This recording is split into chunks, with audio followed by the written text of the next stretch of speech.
It doesn't matter whether you have an iPhone, an Android phone, or even an Apple Watch. You're going to use apps on it regardless. Apps are what we use every day, every time we go on our phone, and to be honest, I can't imagine my personal life without them, and I know you guys can't either. Today we're going to be going over some of these huge apps that have grossed millions upon millions of dollars and made the creators and changed their lives completely. What's going on, guys? JT here with The Wealthy, coming at you with another video. Before the video loads up, make sure to smack a huge thumbs up on it, subscribe, and turn our notifications on. If you do subscribe, make sure to let us know in the comment section down below saying you subscribed. That way you could be entered in our monthly subscriber giveaway where we shout out one lucky viewer who comments down below saying they've subscribed. Now, let's get into today's video, the top 10 grossing apps on the App Store. Coming in our first spot, we have Hulu. They've grossed over $132.6 million. For those of you who don't know what Hulu is, it's kind of a downgraded version of Netflix. Personally, I actually like Hulu over Netflix because it's a little cheaper a month. I'm actually paying $1 a month because I did the promotion around Christmas time. And honestly, it's very, very cool. You can watch a lot of the popular movies and a lot of the popular TV shows like Game of Thrones that are out right now. I love Hulu, and I'm sure these dudes do too who created it, because it's made them $132.6 million and has truly been game-changing. Next up on our list, we have QQ. They are an instant messaging platform, and it's owned by Tencent Holdings. He invested in the company not too while ago, and he's made over $159 million on it. It's quite the extraordinary app. It's similar to Facebook Messenger or even Discord messaging. It's kind of like Kik as well, where it's just a free online version where you can use Wi-Fi or service to message people. Doesn't cost any money to download, and it's really a good app if you want to keep up with some old friends or even text some new friends that you met.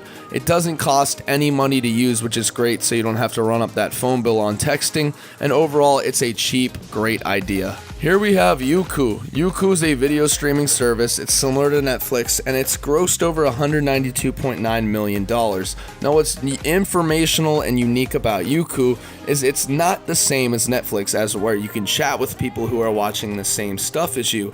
You could even connect with them and also share accounts legally, because everyone knows who has a Netflix account. If you usually have a Netflix account, you're usually sharing it with someone because it's pretty expensive a month not to be doing that.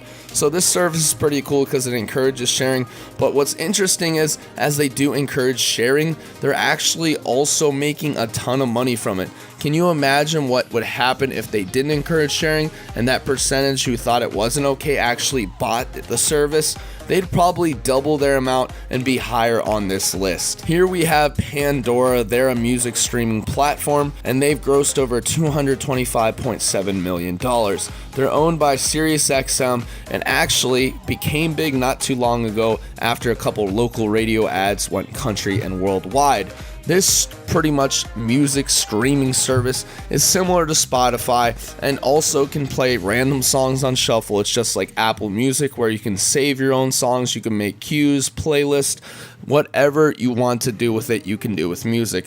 It's also neat that a lot of the big time artists, whenever they drop music, they're dropping it around the same time they do on Apple Music, because Apple Music is usually the first people to get a hold of the big artist songs. So say an artist has a song dropping at midnight, Apple Music's going to drop it exactly at midnight, and Pandora and Spotify may drop it a couple minutes later. So they're not always first to the table, but they're definitely making their bread. Here we have the most recognizable app, YouTube. Now, this number may seem a little small for how much they've made, but they've grossed over $244.2 million.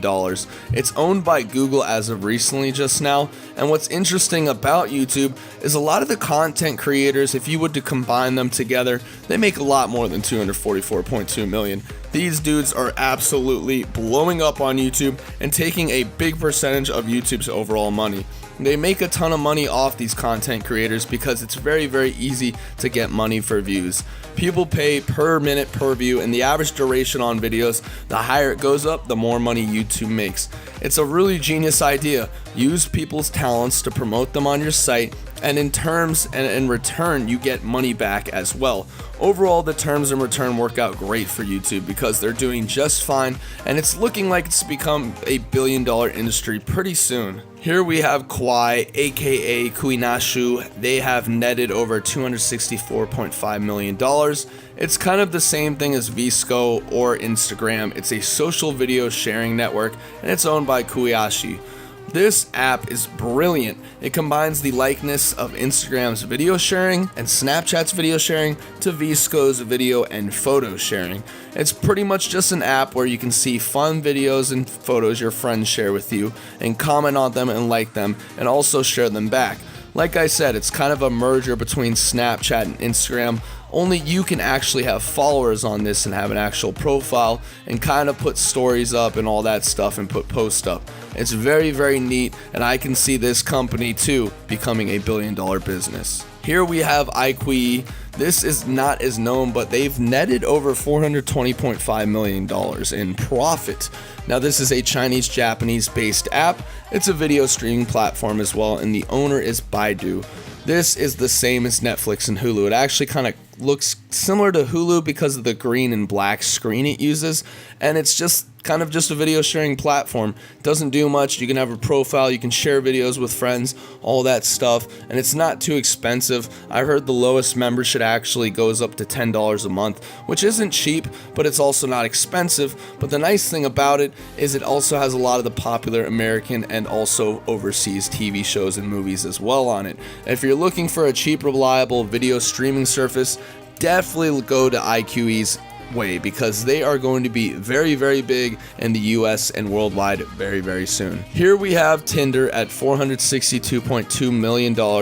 Everyone knows Tinder is the quick hookup site, and everyone knows that it's kind of scummy low-key because there's a lot of catfishes on it as well. You just got to be careful with sites like this because if it's a dating platform, there's going to be some weirdos and creeps out there. You just got to be able to pick them out of the, select few bunch. It's a very, very informational site, and I've actually known a couple people who have ended up going on to pursue relationships and eventually be married off of Tinder. So it's crazy to see how an app like this that portrays and, pretty much makes itself known to little kids. It's very, very interesting to see that, and I expect Tinder to make no less than $1 billion in a couple of years. Now, those are all the apps we're going to be talking about today, guys. Which one was your favorite? Let us know in the comment section down below. Also, if you did subscribe, let us know you subscribed in the comment section down below as well. We love new viewers. Guys, I'm JT. I'm signing out from the wealthy. I hope you enjoyed today's video, and as always, see you guys later.